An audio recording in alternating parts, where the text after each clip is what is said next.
do it. Hello and welcome to another exciting commentary on some show called what? Star Trek Disco Balls? Disco Um, balls. Star Trek Discovery, Season 1, Episode 6, Lethe. Lethe. Lethe. I think it could be Lethe. I I thought it like was, I've been saying Lethe the whole time. I don't know. Maybe. Lethe Weapon 1. Lethe. No, never. That's how I remembered it. Lethe.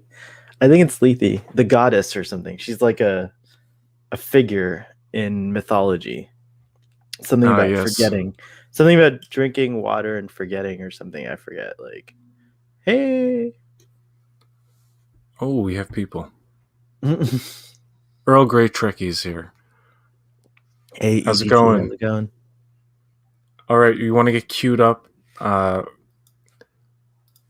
for everybody watching? It's going to start at the recap. Yeah, and then I'm just gonna say go oddly after the recap. Hey AJ, what's up? Nice. Lethe. Yeah, awesome. That's perfect. Depending on where you are in the world, you could watch Discovery in different ways. Apparently, there are slightly different edits sometimes in different versions of Trek. Yes. But I don't know how it's presented in Netflix. Like, does it come up Netflix original and then the recap? I don't know. In overseas. In Canada, there is no. It just when you play an episode, it goes straight into the recap. Oh, okay. Yeah. You mean straight into the episode? It skips the recap, right? You have the option to skip the recap, but there is no like Crave thing or no Crave original I or see. Paramount Plus or anything at the beginning of it. I gotcha. But I want it to all be universal. I want Paramount Plus to be a worldwide thing like Disney Plus, and all their Trek content be in one place, so people worldwide can do those watch party things, and yeah, which you can do on Disney Plus, by the way. Yeah. Oh, Yes, you can. I saw that option, but I haven't tried it out yet. I don't know how know international that is. I'm not sure about that, but yeah. Yeah, that's cool. All right. I guess these watch longs are becoming really popular. It's cool.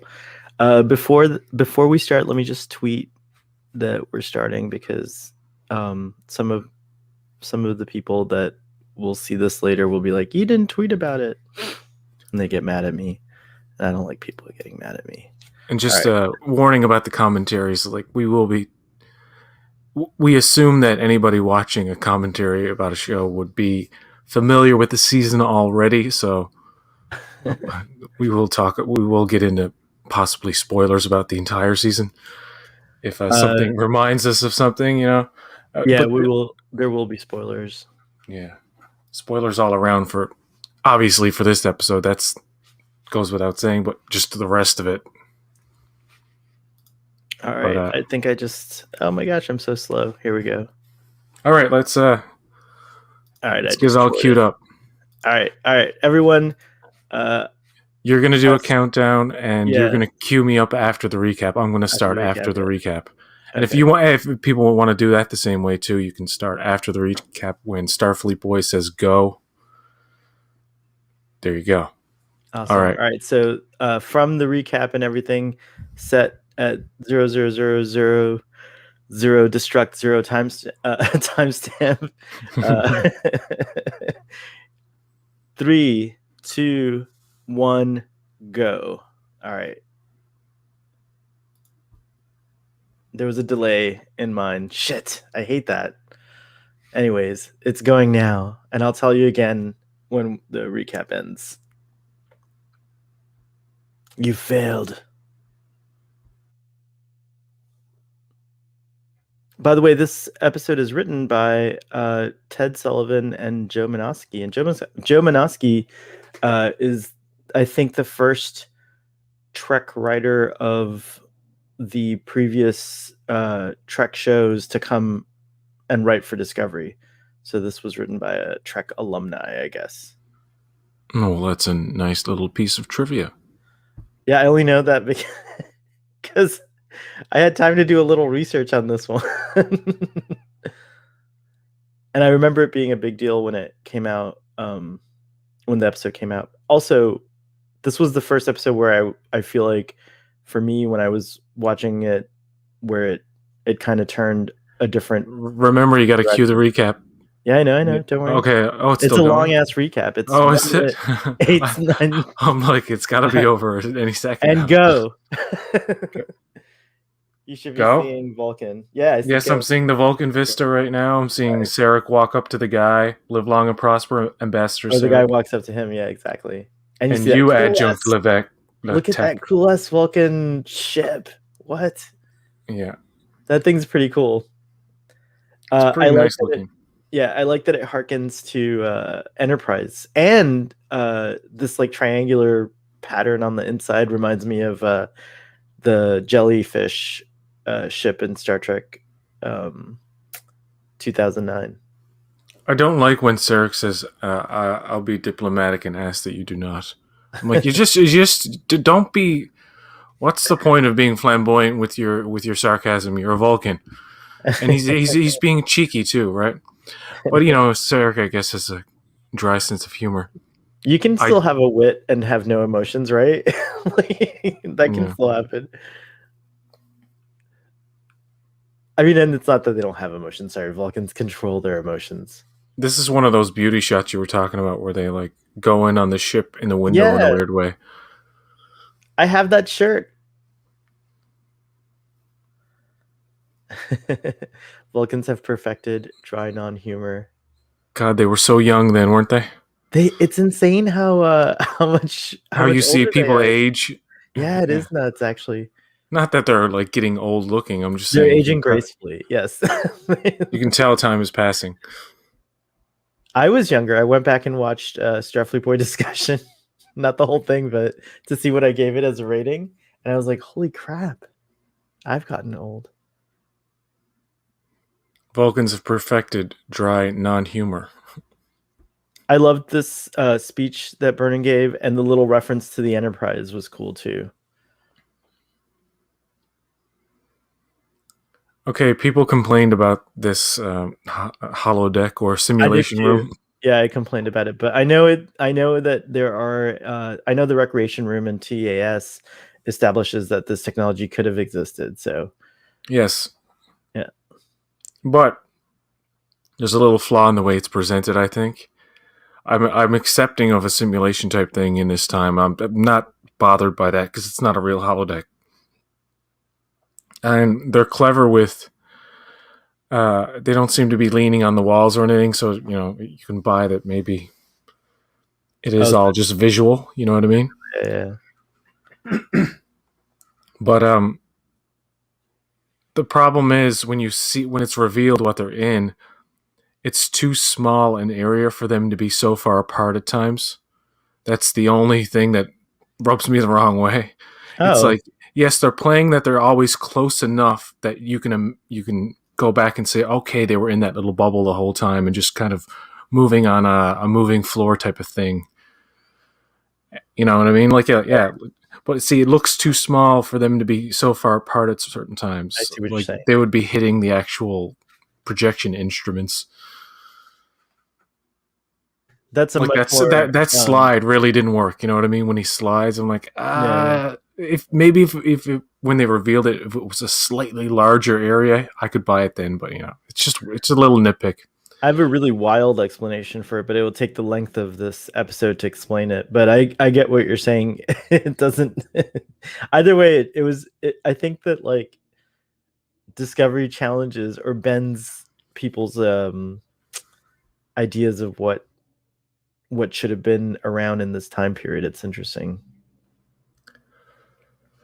Yeah, I don't mind. Yeah, you got to show cool, really cool out there technology, even so many years before TOS, I want to because cosplay you're those making it outfits. in a new time, and we have a better understanding of technology and the Yeah, evolution of it. So yes, you're gonna have, and like you said, you look at TAS. I mean, I consider that part of like that's like the canon or whatever. the Yeah. spiritual fourth season of that series. Of You know what I mean? yeah, yeah, exactly. And Um, we yeah, should cosplay in these uh, tactical outfits. They're awesome.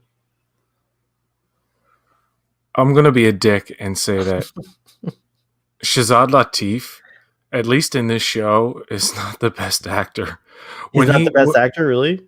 no, he when especially in a later scene when you see him, I think with Burnham and Tilly, Oh, the like stuff. they're really good, and like he comes across as a dude reading lines and like even that whole exposition thing when they were in the simulation room, like my mother was killed, or so, or in the thing, worst vacation in 12 years. I'm like the lines and the line delivery are not very good for him early on.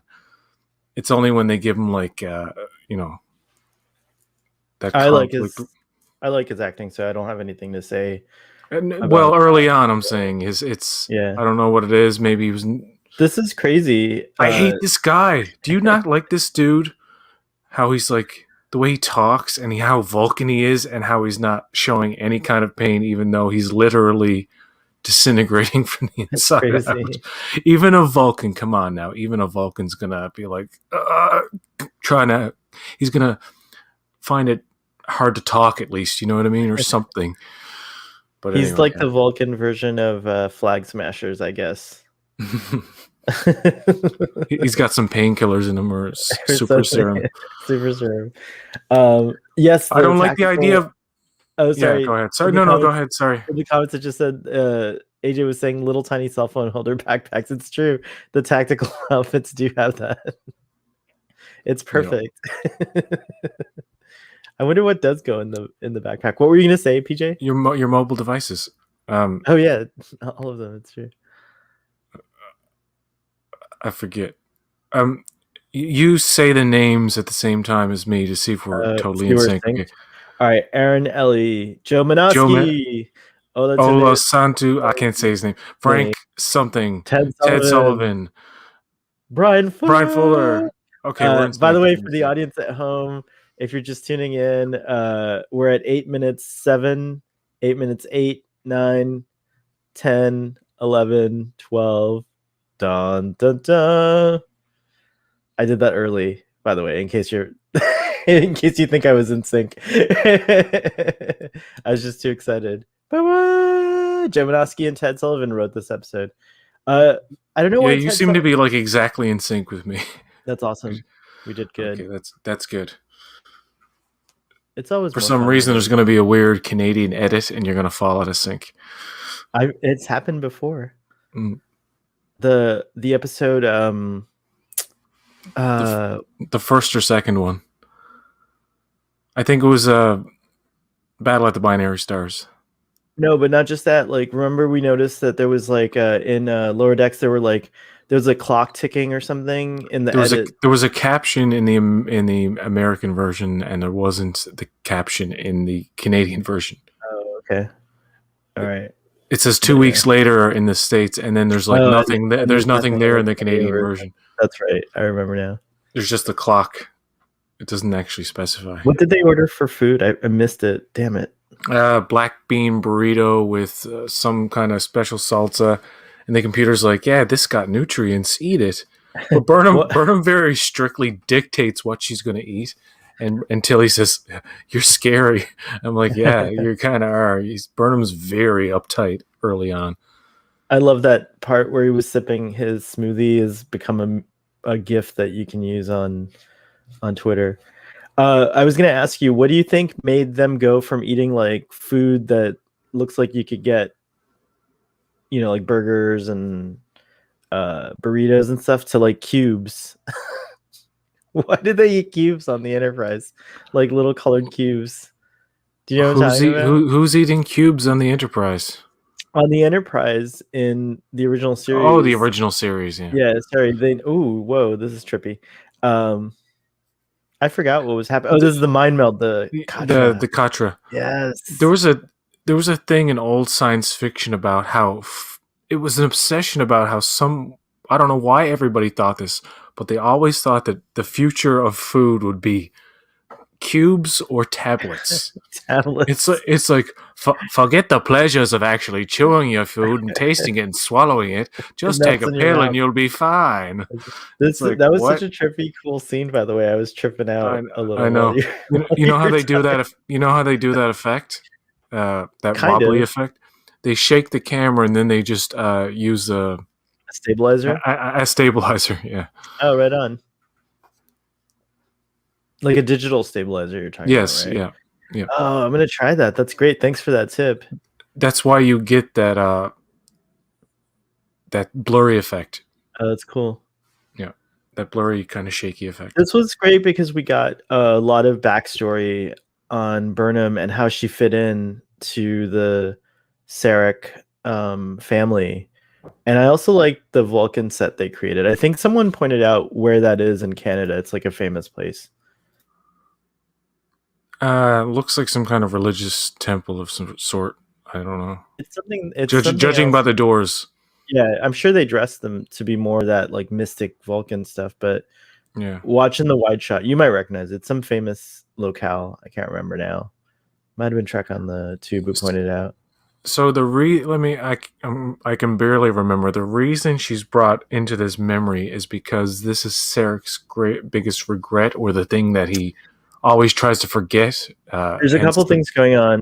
One is he's protecting his subconscious or something like that, and then yeah, yeah, this is his biggest regret. This is what and happens.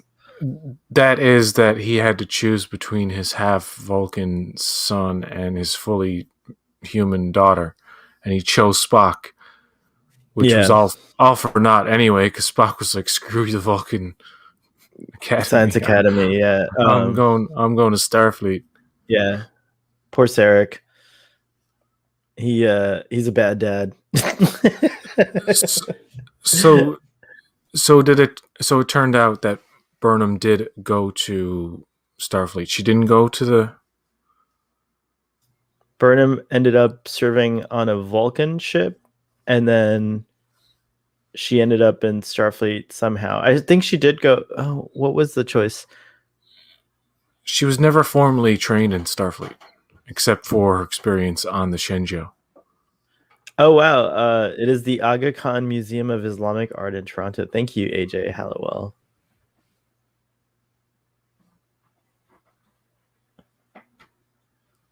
It's amazing to me how like Burnham was such a center of controversy on Vulcan. Like you see, it seems like so for such an evolved species, that they're awful uptight about some things. Like they're very. It's almost like illogical.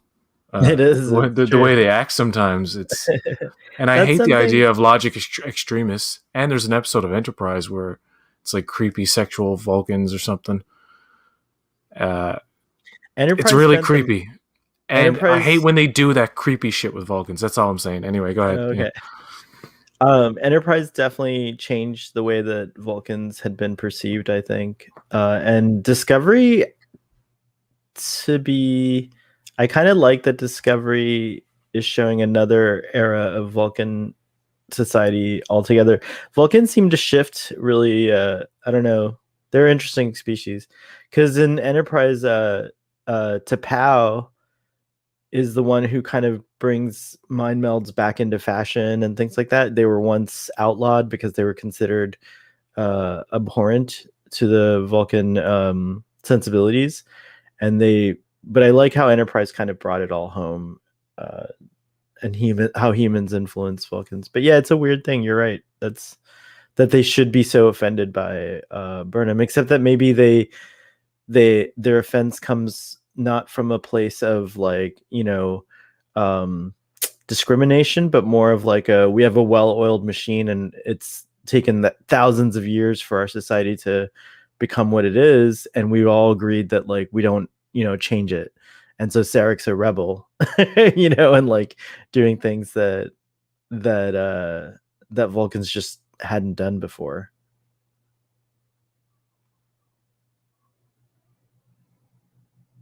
it it's They're still so not afraid. logical. They're so afraid to loosen up. It's like they feel they'll fall apart or something. It's like we can't. We have to have the rules. Obey the rules. We'll go into chaos like our Romulan cousins, but Vulcans like logic extremists. Screw all that stuff. By the way, I love how Vlork is just like yeah, I'm gonna go save him. And the guy's like, no, no, hey, no, Captain. And he's like, yeah, screw you. I got the most powerful ship. I'm from the mirror universe, motherfucker. So I can do what I want. He's a badass, and if Jason Isaacs only didn't mumble half of his lines in the earlier episodes, like when he gets in the mirror universe, for some reason, like he's easier to hear and understand, but he does this kind of like subdued, mumbly thing where sometimes where I literally needed subtitles to understand what he said. That's the most important thing about actors, though. Like, especially stage acting, you have to articulate everything. Everything has to have a fine point on it, and for actors to sound natural but articulate every single thing so that when somebody hears it once, they understand. Because in real life, we have to repeat ourselves sometimes because depending on how tired we are or like whatever reasons, you can't understand us. But one of the things we learned early on, like I took like acting stuff when I was a little kid. That's what they taught you.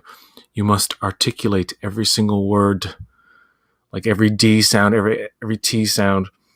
Anthony Rapp is really good at the kind of jargon he does in the show, and I just want to comment about how like he's really becoming likable now because he's actually Yeah, interested in what she's doing, and the I think relationship also kind of. the whole mycelial thing changed him a little bit, or like woke something up in him, or something like that. What you were saying about Jason Isaacs is interesting because I never had trouble understanding him, but I do recognize that season one of Discovery did have weird sound design issues, so maybe that had something to do with it.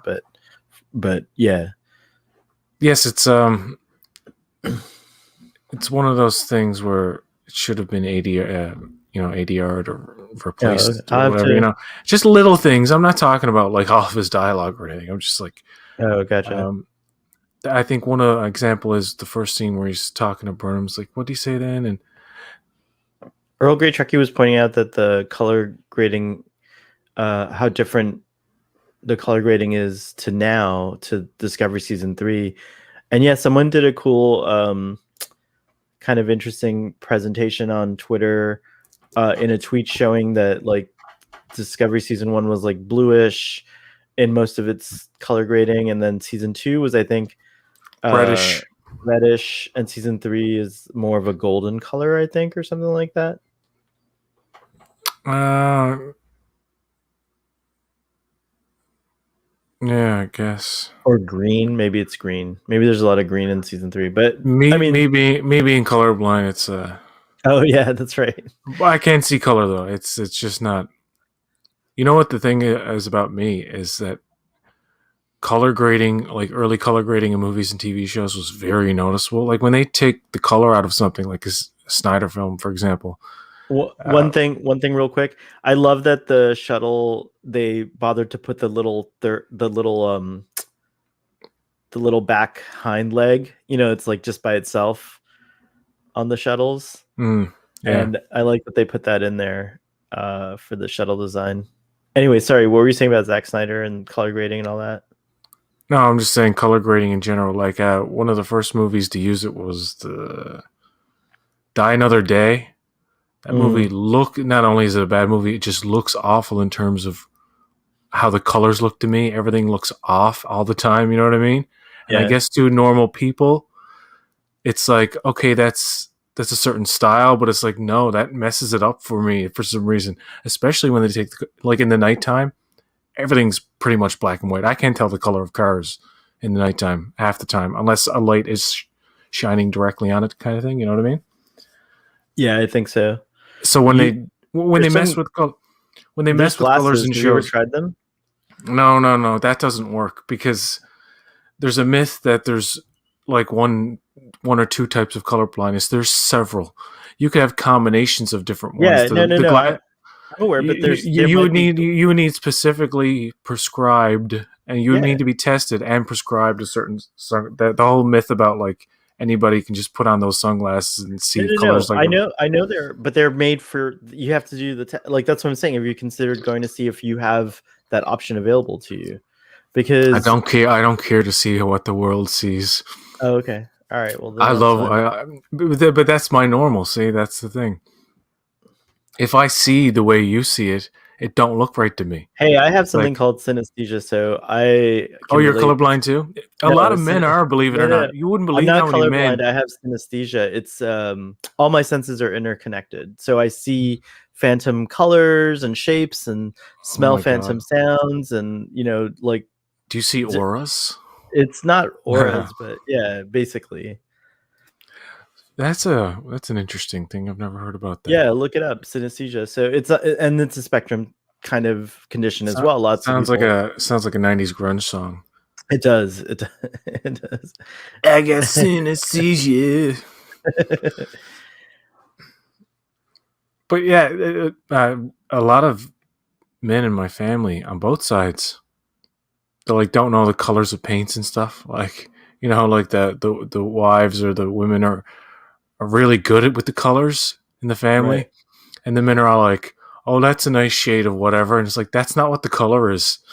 Well, it's a shame, PJ, because this scene, I think, is one of those scenes that would be enhanced if you're looking at the color spectrum in the standard, in the standard way, Yeah, because they're doing lots of cool things with lighting and I how it see blue. I changes. see lots of blue in season one. Blue, blue, blue, There's blue. green and red. There's tons of colors in this particular scene, I and it know. I'm reminds not me of just seeing TOS. blue. I'm just saying it's. But it reminds me of TOS. Like that's one of the things that I really liked about this whole sequence and this scene and stuff like that. And this Okay, now nebula, I it was just like a want. cool nebula that we hadn't seen before. What does this look like to you? Because there is no color in this. This is all sepia tone. There is There's this very there's some little there's like faint red, very faint red, faint blue. It's almost black. there's like a bright red feature, but yeah, there's like a sepia kind of thing going on. Sepia yellow. I call it cross process. The look how cross process film looks is Yeah. basically what this is. But what I like going back to what's happening in the episode is I love the production design on like Burnham's outfit, all the Vulcans here, like all that stuff. Just want to point that out. Yes, it's actually very It's well really done. good. Yeah. There is a little bit of an obsession with uh newer shows like Discovery and Picard with everything has to be black because black is very stylish in any time. You know what I mean? Like it's very easy to say like you can put somebody in a stylish black outfit, and it's when you're dealing with like this kind of gold or I guess and white robes and all this stuff where you have to get like more creative. It's the same thing with the Klingons. As much as people complain about like the changes, the costume design is like fucking inspired as hell. You know what I mean? Yeah, totally. I look at that cool big Vulcan gong hanging there. I wish someone would ring it. It looks awesome. But Yeah, like he punches her and like she bangs into it. I like that James Frain is a pretty good fighter, by the way. I imagine Mark Leonard could have done a good fight scene back in the day. He was pretty like uh, you know, physically fit looking as well, even though he was hiding under all those robes. Well, that's later in the movies, We do but not fight on Vulcan. that's really good. Oh my god! Can you just redub the lines of James Frain's with James Frain with your Mark Leonard? No, I'm just kidding. I love James Allow Frain. me to be diplomatic and ask that you do not. Oh my gosh, my logic is unclear where my son is concerned. My logic is unclear where my son is concerned. Oh my gosh, so good, so good. Wow. AJ says, I think they turned synesthesia into a superpower in Heroes and Umbrella Academy. Yeah, I guess they kind of do. Oh, this is where they're. New Mutant. This is the This is the foreplay part, isn't it? Is it? Yes. Yeah, this is the foreplay here. Now I'm She craving sleeps with it. him. She's like, his thing was different. It was slightly. It bent to the left and not the right this time. PJ, is it bad that I'm watching the scene and I'm seeing them drink whiskey and I'm craving a whiskey now? I am. It is Oh my my day off. god! I could daytime drink if I wanted to. It's fine, but I'm not Uh, going to. Starfleet Boy, I think you have a problem. No, it's fine. I want to know what kind of whiskey they're having too. Very curious about the whiskey. I really disagree with how. And I won't get into too many spoilers about season 2, but how they deal with they eventually deal with Cornwell as a character. I don't. Yeah, It's really quite stupid. I don't know if it's Where stupid. I they just didn't not in like this it. season. I I'm miss okay with her. what they I do with wish they her in didn't this kill season, her. Yeah. but in the second season, it's like why she didn't. Why it's like meaningless as hell and illogical. Illogical. I was like moved by the death scene, but I was pretty mad. I didn't want Cornwall to die. I like this character a lot, and it was she Yeah, seemed like I a good really. Merle. Oh, she's taking her off for She was a good Merle, and she was the best bowl of cornflakes you can ask for. What is it? It's Cornwell, right? It's Now you've got me thinking cornholio. Yeah, now you've got me thinking cornflakes. It's Cornwell.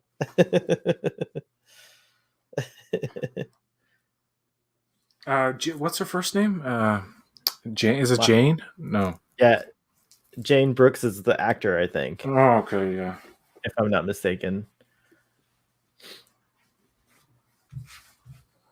I have to look that up now. I'm Admiral paying extra Cornwell. attention to Shazad Latif's acting because now I'm like, well, maybe he is a little acting-y a bit, but I like the drama. I like the melodrama personally, but I could see that critique. The music's so good here. Da-da-da-da. She Burnham's cannot going back thrive in the in. Vulcan service. She cannot thrive in the Vulcan service. Katrina Cornwell. Katrina, okay.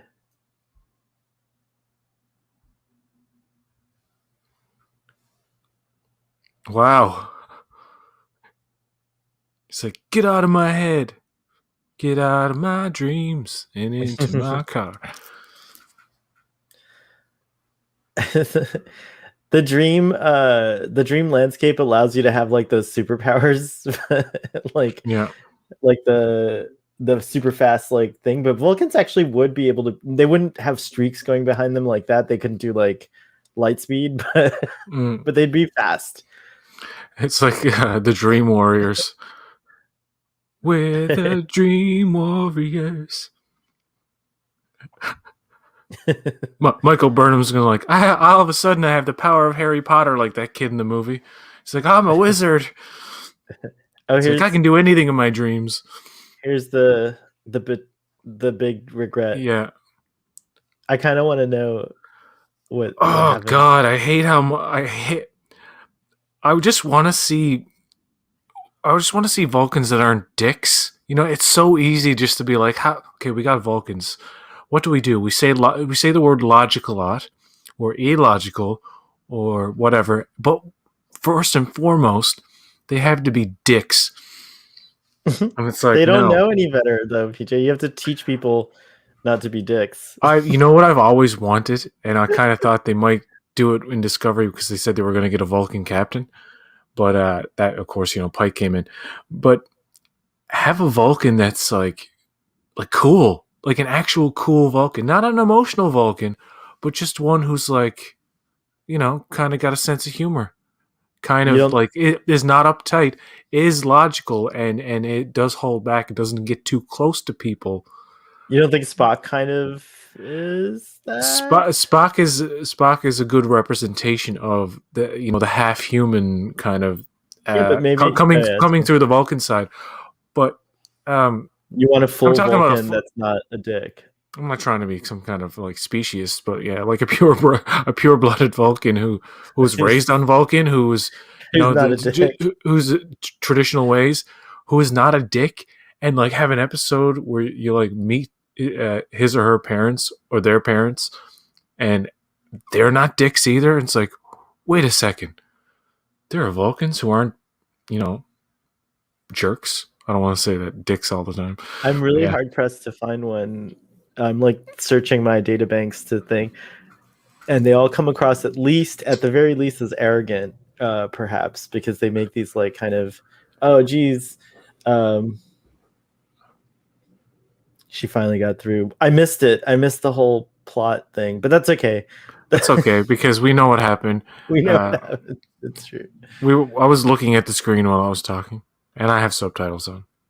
Yeah, me too. But I was very interested in trying to figure out a dickless Vulcan. No, that's not what I was trying to figure out. But Sorry. yeah, they're like the dude's like, yeah, you can only choose between your half. Like there's a prejudice there, and I'm like, yeah, you prejudiced guys. You know, you so evolved and logical. It's like, no, you're not. Stop fronting. You know, just be real and just say, you know what? I'm prejudiced against humans. That's why I'm not. That's why I'm questioning the whole Spock thing and giving you just one choice. She found Even though technically both of his kids, Spock and Burnham, are exceptional, right? But mhm. it's almost like the Vulcans are like, oh, the fact that they're exceptional is irritating to us, and that's a kind of prejudice. I don't. I mean, I don't disagree that they put it in the show and it's part of the It's spectrum of their really planet, but awesome. It's really awesome that the transponder was still working after the internal explosion. I also like that. Didn't Sarek like put a shield around yeah. He around put a partial shield. Yeah, around the dude? Yeah, so you kind of help. That was a badass move. Um. Oh, there's like a. yeah she This is the that's really good. Like performance. It's very.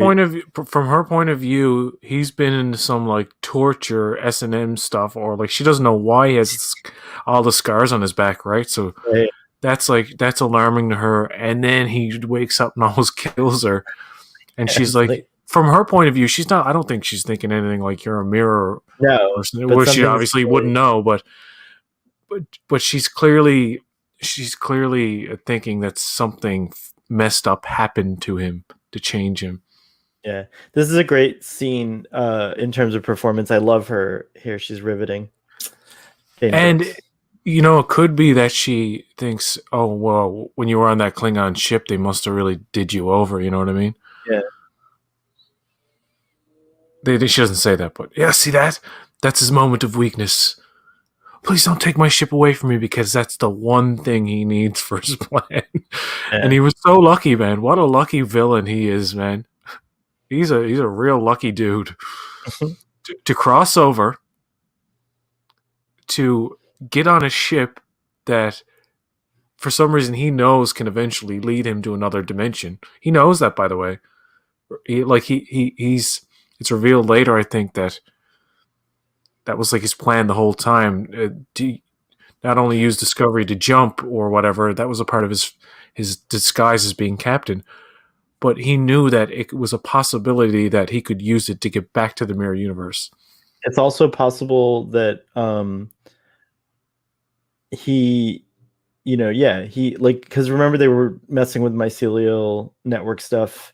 Stamets was also messing with it, so he could have found Stamets and realized, oh, this Stamets is on serving on the Discovery. You know what I mean? Like Yeah, so, yeah, yeah. so he knew he could get back if he used the same technology or whatever. Yeah, it's very And cool. in retrospect, out of everything they've done in Discovery in the 3 seasons up till now, Lorca is probably the best mystery box they've ever had. Like, you know what I mean? It was the most engaging mystery yet, and there Yeah, hasn't been anything to match that. The signals in the space, and not the burn. So yeah, he's pretty good. He's good. I I I've grown to like him more, and that's the reason everybody wants him back all the yeah time. They're like, bring him back, bring him back. yeah no well, Jason Isaacs is fantastic. I hate the way he He, went out. By the way, I hate his death. Hate it. really? Mm-hmm. Him falling toward the ball thing and then disintegrating, and then they have like that Star Wars screech when you see like a TIE fighter go by. It's like shoo! It's a really weird thing they do, and Oh, that's it's interesting. unbelievable. It's not believable when you watch it. It's very This is a cartoony. really nice scene. Uh, AJ says the Lorca twist has been my favorite component in all of modern Trek. Um, I wonder if Vulcan robes are mainly what Vulcans wear. Yeah, I think so. It'd be cool to see a Vulcan wearing jeans. I guess you do. You see T'Pol wearing jeans in Enterprise in Carbon Creek.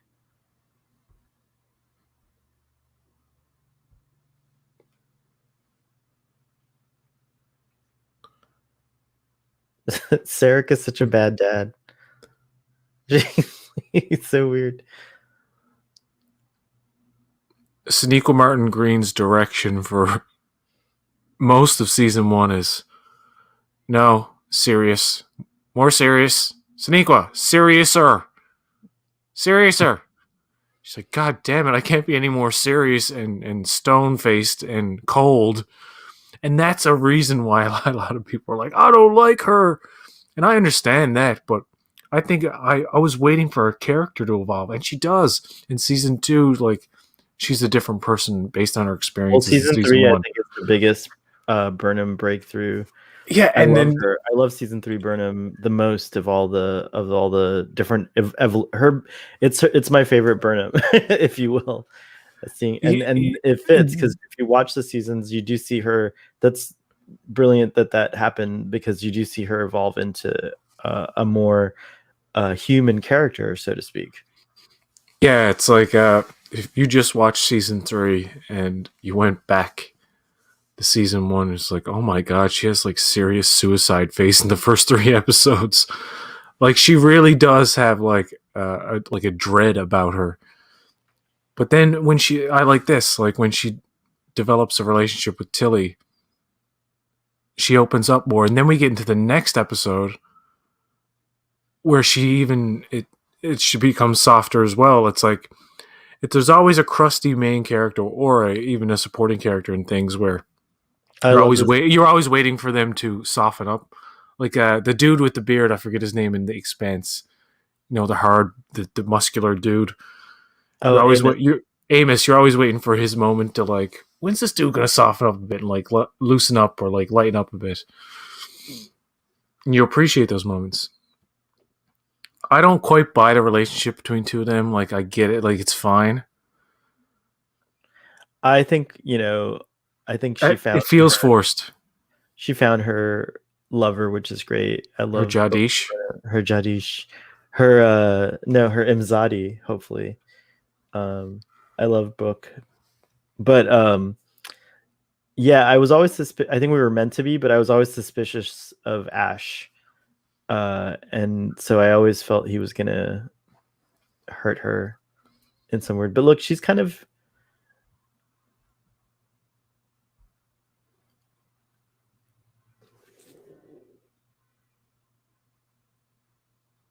T'Pol has like what? I can't remember that episode. The fire planes where it's very civilian-y. Yeah, where they're kind of like very more casual Vulcans, I guess. Oh, I'm kind Casual of looking. remembering. I'll have to look it up. We have the internet. We can probably look it up right now.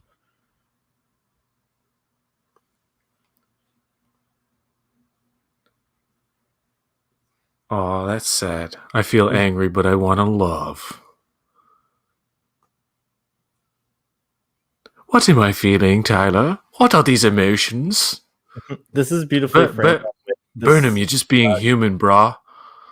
It's beautifully framed, and they chose a wonderful depth of field. I wonder what lens they're using. It's cool. Yeah, this is kind of cute. See? It's kind of cute. But this is the moment now where you can't say that she's not starting to want to be happy. You know what I mean? Yeah. The whole thing about her is like happiness is a secondary thing. It's like duty and fucking routine and that Vulcan way. And perhaps growing up on Vulcan, it's almost like second nature to suppress your emotions or to put your happiness secondary. But now she's realizing, you know what? I don't need to be miserable. I can have fun. This is. We see a bunch of different Klingons here. Yeah, And they all look like they're from a Guar video. I like those cool guys in the back. Not those two guys are hot, but like those guys right there, those aliens are really interesting and cool looking. What were they called again? Oh, Shinda, they you always have taken care of our shiny host. I was hoping to get a high-ranking Vulcan, yay, Ken Mitchell. but she is so much better. You have proven yourselves worthy. You shall be welcome in my new united Klingon Empire and will receive the ability to cloak your ships as a result. How did I fall behind? That's so weird. Yeah, it's weird, isn't it? How The like we time go. dilation, yeah, it's so Yeah, it's. I think it's that whole thing where there's like a layer of subspace that they just discovered that's going to throw physics for a loop. yeah, Well, that was really cool there's to a say. subdimension that we don't know about apparently. Apparently. I love that you called it a layer of subspace. That was awesome. It's all It explains how Burnham can communicate with Sarah across light years instantly, better than their Wi-Fi. Anyway, go ahead. Sorry. no, it's just the elders of Cancri 4. That's who those guys were. He delays in saving Cornwell Oh, 100%. He's so because he's devious. like, You know, listen, she's going to take everything away from me. I don't want that. yeah. But what's brilliant is This was the first mirror clue. The second yeah, one, actually, if you don't kind of. there's a lot of them in there. But yeah, this was definitely a Yeah. miracle. I love this shirt he's wearing because it reminds me of the kind of materials they used in the original series. And there you go. Mm, It's very episode cool. is over. Yay, that was fun. Thanks for having me. And I hope you guys enjoyed in the audience watching along with us. You have to stay until the credits are over. It's a It doesn't rule. let me watch the whole credits stupidly. It cut out. But yeah, I'll stay until your credits run out for sure. Oh no. Why does it do that to you? Why is the app, the Paramount Plus app, it's like problematic for people, I notice. Like the whole thing about when you pause it, it doesn't leave it full screen or something. Oh yeah, there's a lot of weird things that happen. But it's Yeah, it's okay. like I mean, like these watch alongs, it's doesn't have to be perfect, I Disney think. Plus and Netflix are the absolute best. Do you wanna just for like a couple of minutes talk about this new Star Trek movie that's coming out? Yeah, I don't know anything. I saw that they announced just the date, and then the Star Trek website said we don't have any idea what it's about yet. Basically, If I were oh my God, I'm sorry, I keep forgetting her name. The one who heads up the movies. But if I were just the head of everything, I would say, listen, you need to make the shows and the movies connect. So what you do, and I'm just basing this on the clues that have already been there, and this is very, very far fetched, and this is just speculation. Um, yeah, Picard season 2, something about Stargazer. Season 2 could have nothing to do with the Stargazer, and that was just a thing that they're showing in the trailer. That wait, are you still talking about the Star Trek movie, or now we're yes, moving? yes, yes, yes, Okay, yes. sorry, yeah, sorry. But you have some kind of, not the whole season of the show, you have some kind of moment where you go back on the Stargazer and there's a young Picard, there's a young Jack Crusher, Beverly Crusher, right? That could spin off into a whole movie Oh, I see what you're saying. about Picard Picard's first command on the Stargazer.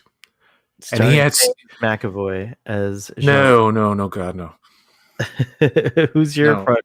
Who's your front runner for the role? I would hope that if they had a young Picard in a movie, that it would be a relative unknown. Just cast a good actor, and you could. There's plenty of stage actors, young stage actors out there, like Sir Ian McKellen was, and Patrick Stewart, Christopher Plummer were, and William Shatner. There's people out there that they could just like unknowns bring in. I think they should. If you look like a young Patrick Stewart, if you think you resemble Patrick Stewart in any way, and you're you don't even have to be British, you can just fake the accent or whatever. He's I think French. He's French really, but whatever. I think they should cast Timothy Chalamet as Jack Crusher. Wow, that's not bad.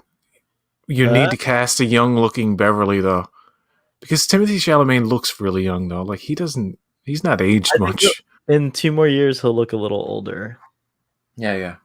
So he might grow into that like kind of Jack Crusher. But I'm just stunt casting. Actually, it's not a real. Like you were saying, cast unknowns, and I'm like, go Timothy Chalamet for Jack Crusher. It's interesting that you can count on this current iteration of Trek, aside from Picard, to always delve back into Trek past. Like they seem to think that that's a sure thing and a guarantee. Even Prodigy is not forward in the timeline; it's still back in the 2380s, right?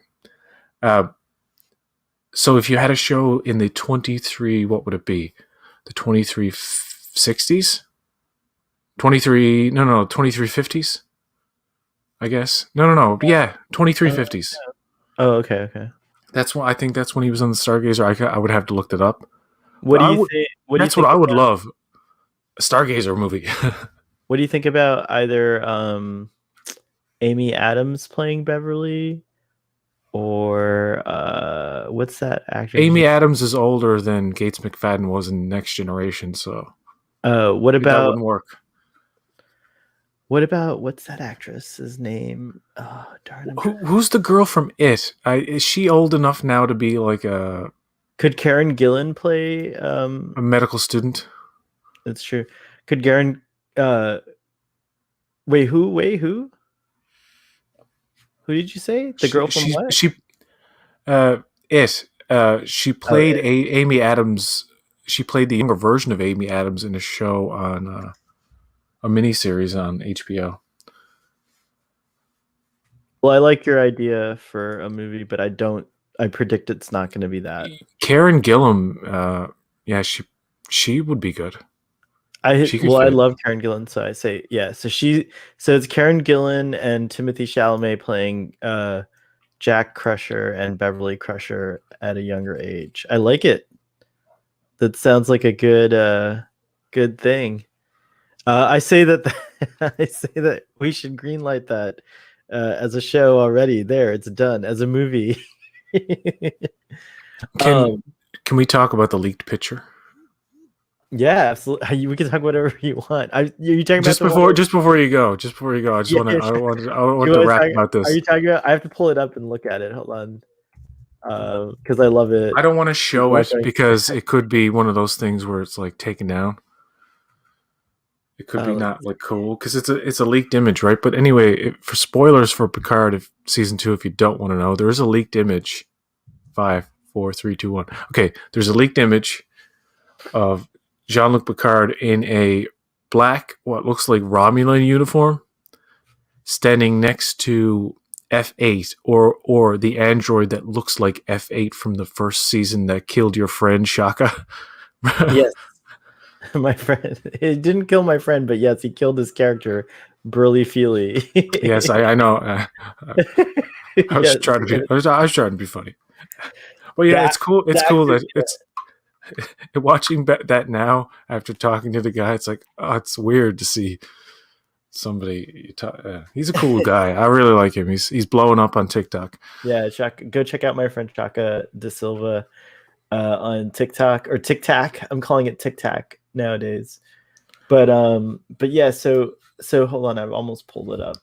I can't find. I have to go back to the original. So some people think it's an alternate reality or like a change thing. I think it's just Picard being like the new Vulcan ambassador. That's what he is in season 2, and he's an ambassador to synths.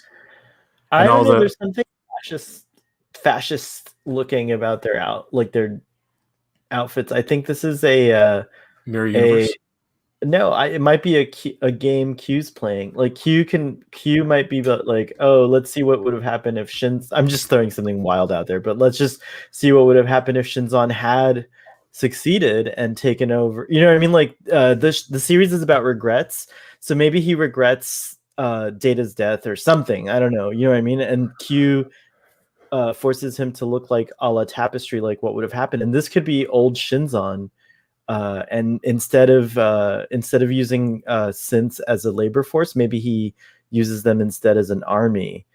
Well, And wow, that's pretty good. That's you know, and wow. that's what we're seeing here. I don't know. That's just something I came up with, but That's a cool theory. I like that. thank you, thank That could you. be an older Shinzon. Well, yeah, but Yeah, see, the whole thing with Shinzon was that he was he was programmed to advance really fast, and so up you would have to have a until situation where up until the the point events where of he was. Nemesis didn't happen. Like that would have to happen a different way Yeah. altogether. Well, no, he could have still. What could have happened is if Picard wasn't willing to do something, let's say, Shinzon might have actually killed Jean-Luc and taken his blood, and then that's how he, I don't know, something like that. It's like one of those Marvel what ifs. Yeah, it's like a what if. That's what I predict because it doesn't look Vulcan ambassador look to me. This looks like a kind of a like a militaristic, and the sash does kind of fit with like stuff you might see Romulans wearing. You know, more Well, like it the they metal describe sash. it's described that Q shows up after a shattering event that takes Mm. place. So I think in the real world, in the continuity of where we left off, something happens, and that's you know what I think it is. I think they kill Soji off in the first episode, Oh like they shit, did with Daj. that would be terrible. I would die. No, I'm confident they're gonna I'm kill still not Soji. cool with Daj's death. I still miss Daj. I still hold a candle for Daj. Daj. Daj. Daj. Trust me, Daj. It is interesting that Picard recognizes his friend Data in these subconsciously. He recognizes them in these women. But yeah, Yeah, I have no idea what's going on in this image. I'm very curious to find out what the actual truth will be. and Except that we're they are having fun. and if we're getting Picard in 2022 and then the movie in 2023, it would be cool to see some kind of connectiveness. I think that's like a logical choice now because there is no separation between um, the movie and the TV rights anymore. It's they can all intermix. And another thing, Zachary Quinto, another article like literally this 57th article in the last 5 years that we've seen where an actor from the Kelvinverse, whether it be Chris Pine or Zachary Quinto or Simon Pegg or whoever, talk about, yeah, I'm up for a movie. Yeah, I'll do it. Oh, I have no idea what's going on. Oh, I don't know anything. But yeah, I do it. So many articles, and there was one recently where Zachary Quinto again is like, yeah, no idea what's going on, but I'm up for coming back. It's like I want to just ask. I just want to very politely ask Trek reporters and reporters in general, stop asking the Kelvin people about a new Kelvin movie because they don't know. Time and time again, they've come out and said, we don't know, we don't know, we don't know. The last time we ever heard about a Kelvin was when the negotiations fell apart with Chris Pine and Chris Hemsworth because they wouldn't get paid enough. They wanted to make it a lower budget kind of thing. And anyway, that's the best way to go with a movie, I think. Minimal budget because Trek is not going to make $1 billion. That's what they Jack, want. Jack and Beverly, Crusher, Stargazer Days. I'm all for it. Let's That go. would and what and you know what? If you want to even just make a show about or a movie continuation of the continuity of the films instead of constantly doing prequels, why not just do something that's set in the same time as Picard that somehow connects to it, that could feature legacy characters, but is about an entirely new crew. You know what I mean? Just let's meet new people and a new ship. You know what I mean? Like Yeah. let's. It's good to have Strange New Worlds and the familiar. That's great and fan service up the woozah. But I mean, honestly, I'm probably in the minority, but my first choice would be to give the TNG crew one more hurrah. But I think that oh, like, that would be I, so good. That's yeah, almost just too like, good to be true. That yeah, would. but like it would It's be, almost yeah. heartbreaking to think about that. No, but the Star Trek the press release type of language actually mentions we don't know at this point if it's going to take place in the Kelvin verse, and they even say, or if it will be a continuation of the journey post Nemesis of the TNG crew. So Well, like that's in the I have to. Should I just pull up the Star Trek article if about it if and read it to you the way it yeah, is? sure, sure. If the safest thing to say is that it will not be Kelvin, it makes no sense. And the only way I think they do a Kelvin, where they could do their own stories with familiar characters, is to do a TNG Kelvin. But I think that it would be cool in a way, but also it would probably just be redundant. It's just, Yeah.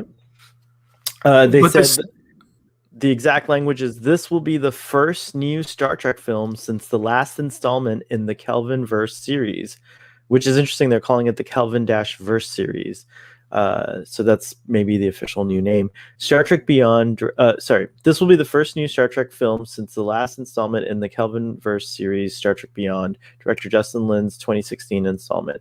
As of now, there is no official information concerning the director of this latest movie, nor do we know whether or not we'll be exploring more of the Kelvin verse, perhaps pick up from where Star Trek Nemesis left off with the Next Generation films, or if the film will follow a new plot entirely through the Prime timeline. See, that's like very specific wording. Like, why would they mention? I think they're trying to entice interest and see where the greater interest is by like putting those little nuggets out there. So it's very cool. I like that they admit that they don't know what it's going to be about, also, which is pretty cool. I like that, Star Trek. Thank you.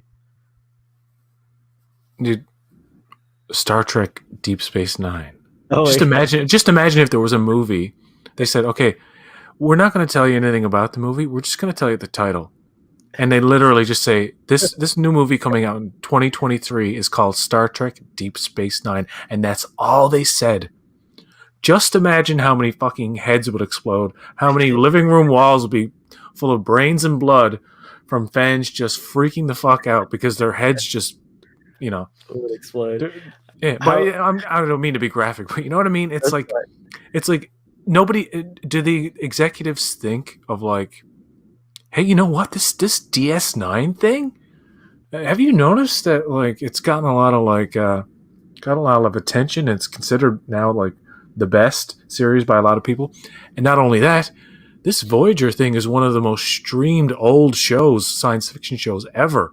It is literally not all the time, but you'll see it on the Canadian Netflix. Like, there's just some reason every now and again it will be in the top 10 streaming shows or something. Right, right. And it's like, what? Like sci-fi, and it'd be like popular on Netflix, Voyager, but not the other ones, not Yeah. TNG so much or TOS or DS9. It's like Voyager's popular a lot. And they don't think like, what if we just had a movie called Star Trek Voyager? Or just literally be that simple with it. Anyway, I've gone on long enough. It's fine. Daniel's in the audience, Daniel Co, and he wants to do um, a film on Star Trek Yellow Submarine. I like that. But also before that was the Titan, which would be a pretty cool film as well. I'd be more interested in a Titan miniseries, though, to be honest, because now that I've seen now I've gotten a taste of Picard, maybe the Titan series could fill in that, like, that could be like kind of like you would be on a up and up Starfleet vessel, one that how it's run, because we all know Riker, right? So we're not going to be Yeah. like, oh shit, it's Lorca Lorca Lorca's ship, or even Pike. Like I feel like a Riker run ship would be an interesting ship to be aboard. It would definitely have a vibe that's familiar. Well, we will see a bit of Riker on the Titan in August, so that's Yes, cool. yeah, I'm very excited. Um, Yeah, I yeah, want to thank you for joining me, Starfleet Boy, thanks, man. Thanks for having me. This was so much fun. and I want to thank I the love audience. I loved our speculation section at the end. I hope the audience didn't mind that too I much. didn't plan on it, but I was like, I gotta talk about this for a sec because Yeah. it's cool news. It's interesting to speculate about, but whatever the actual thing is going to be, it's guaranteed to disappoint. Anyway, that's all for us, folks. You can only please some of the people some of the time, or most of the people some of the time, and some of the people most of the time, or something like that. I don't know. All right, until next time, folks. See Live ya. long and prosper.